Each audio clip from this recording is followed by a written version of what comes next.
The question that this movie poses is, what do you do? Where do you turn? How do you react when God doesn't answer your prayers?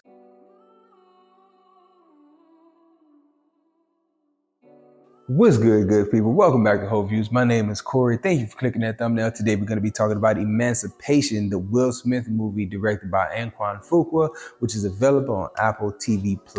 Subscribe to the channel if you haven't so far. So many views come from people who aren't subscribed. We would appreciate it if you hit subscribe and came back and checked out more videos and left comments letting us know what you think about whatever we choose to do that particular day, whether it's a watch along, a trailer reaction, a movie review, video game footage. Just let me know what you think in the comment section. We deeply appreciate it, especially when we're talking about Emancipation. Did you watch it? Did you enjoy it? Do you think it's a valuable thing to constantly be putting these types of movies out there? That's the question for the video, and let's get into the topics at hand. Me and my producer tend to talk about something called recreational sadness. This is what the title that we give, or the genre that we give to movies that are incredibly realistic and incredibly hard-hitting, but ultimately just things that make you sad. When I did my trailer reaction, I might link it in the description, I'll put one of the link bubbles up in the corner, but when I did that trailer reaction, I said that nothing about this trailer inspires me to want to see the movie. But actually, after watching the movie,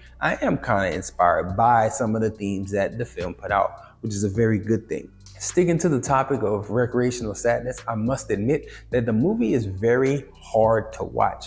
10 minutes in, I was ready to throw in a towel. Like, this is very difficult for me to get on board with. The reason why it was so difficult for me to get on board with is because I've been a teacher for the past 15 years. And this movie is incredibly realistic and is very close to the cruelty that we talk about in the classroom for the last decade. And it's like, I don't want to see this stuff brought to life. But ultimately it was, and there were some themes, and I want to get into those themes and talk about why those themes made the movie worth watching for me personally. Before doing that, I do want to give a little tidbit though about history and being a teacher and stuff. One of the things that I was very hype about, because I'm in Louisiana and I'm a teacher and I've taught Louisiana history, I love the fact that they included the Louisiana Native Guard in this movie. It is a blip in history that doesn't get recognized as much as some others. So I think about the movie specifically Glory. They were the first Black regiment that actually went into combat. These guys actually went into combat shortly thereafter. And I was just very proud that they were featured in the film. And also another little tidbit is that if you Google search the Louisiana Native Guard, there's also a Confederate version of that. But that group never saw combat because, reasons that were kind of talked about here in the movie. So anyway, I thought that was a cool little fact. Normally when I'm teaching, I call them fun facts, but no part of this is fun. So can't really call it that, but it's an interesting tidbit nonetheless. But let's talk about some of those other themes that the movie presents.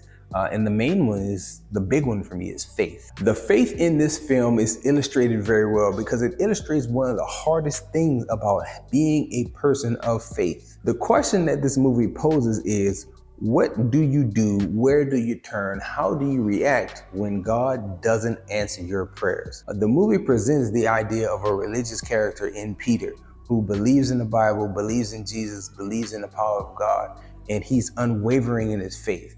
And when you look at the movie, it's asking the question of, if God is all powerful and God is all knowing and he's a good God, how could he let these things happen? What should a person do if they find themselves in such an adverse situation and they're crying out to God and it doesn't appear as though God is going to do anything if he's even there? That is the question that the movie poses. The answer that I feel like the movie provides is a very simple answer, and it is basically, have the faith of Shadrach and the boys. If you know Shadrach, Meshach, and Abednego and that story from the Bible, those guys had unwavering faith. And if you watch the movie and you look for it, you can see the unwavering faith of Peter, Will Smith's character. You see it throughout the movie that his faith is tested by his peers, the other slaves. Is tested by his superiors, the slave masters, overseers. Is tested by his circumstances, just being in the wilderness, injured, running from your life, fighting alligators, fighting dogs. All that stuff is present and is in your face. And you see the faith of Peter unwavering throughout the movie. So I thought that was a very good theme. And I didn't know that that would be in there, but I'm glad that it was, because it gives the movie a lot more relatability, at least in my opinion. Now, actually talking about the movie, I must say that the movie itself was very hard for me to score. And the reason why it was very hard for me to score is because rewatchability is one of my categories. So if you're looking at my score, I gave it an 8 out of 10. I call it top tier cinema. This is not a Marvel movie 8. This is a Picture of the Year nominee 8, like that level of good movie making. But coming up with that score of 8 out of 10, I had to take the rewatchability category out, because there's nothing about this movie that I want to revisit at any point, at any time. Why would I want to see a young black man be shot in the back and then eaten by alligators?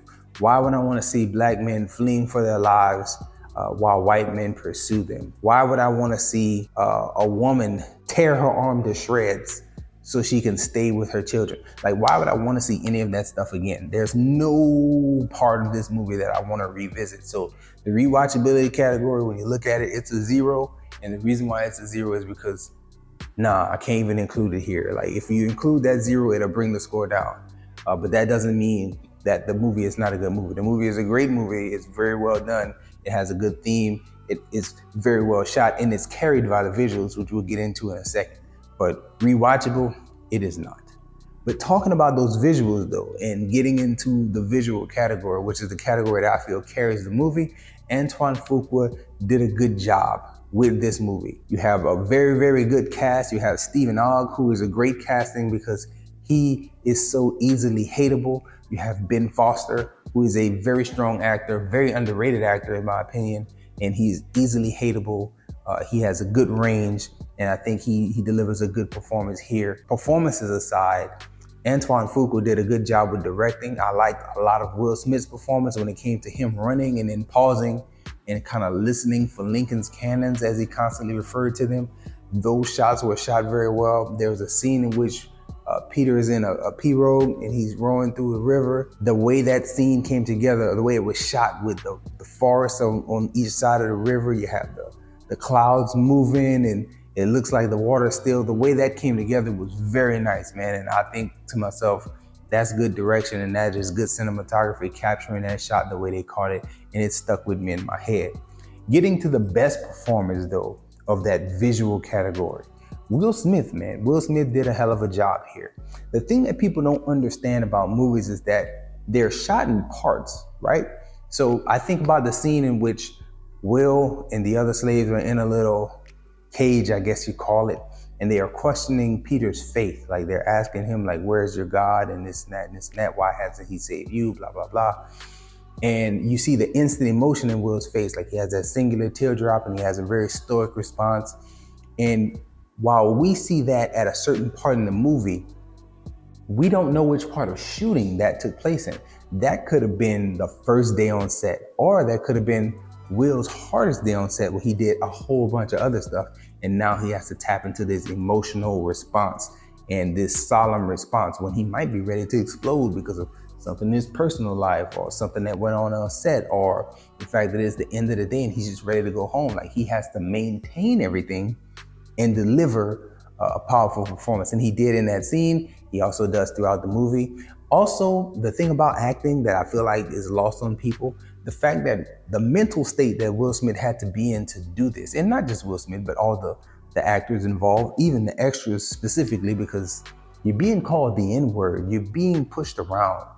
You have white men putting their hands on you and they're mimicking the trauma that your ancestors went through, and you are reenacting that stuff. While it seems easy in the minds of some people because it's just make-believe, man, it's not real, it's still hard to subject yourself to that. You know, Ben Foster and Stephen Ogg, that's Will Smith's co-workers, and your co-workers are calling you these names and they're pushing you and they're shoving you.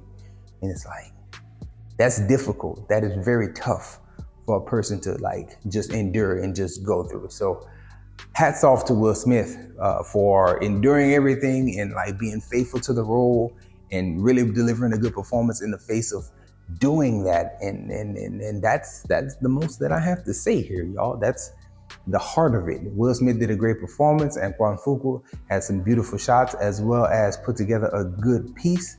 And this movie is a good movie, a very good movie, and not one that would like crack my top 5 of the year, because rewatchability is something. I can't call this movie the best movie of the year if I never want to see it again. But that's not saying that the movie is not top tier cinema, because it absolutely is, and it is worthy of some praise and some attention. So don't bootleg it, go see it in the theaters or watch it on Apple TV Plus. As of recording, it is still free through links in Will Smith's Instagram. Like, they're doing a lot to push and promote the movie. So check that out for free if you can. And yeah, that's all I got to say about this one, y'all. Enjoy yourself, guard your heart, and go watch something good.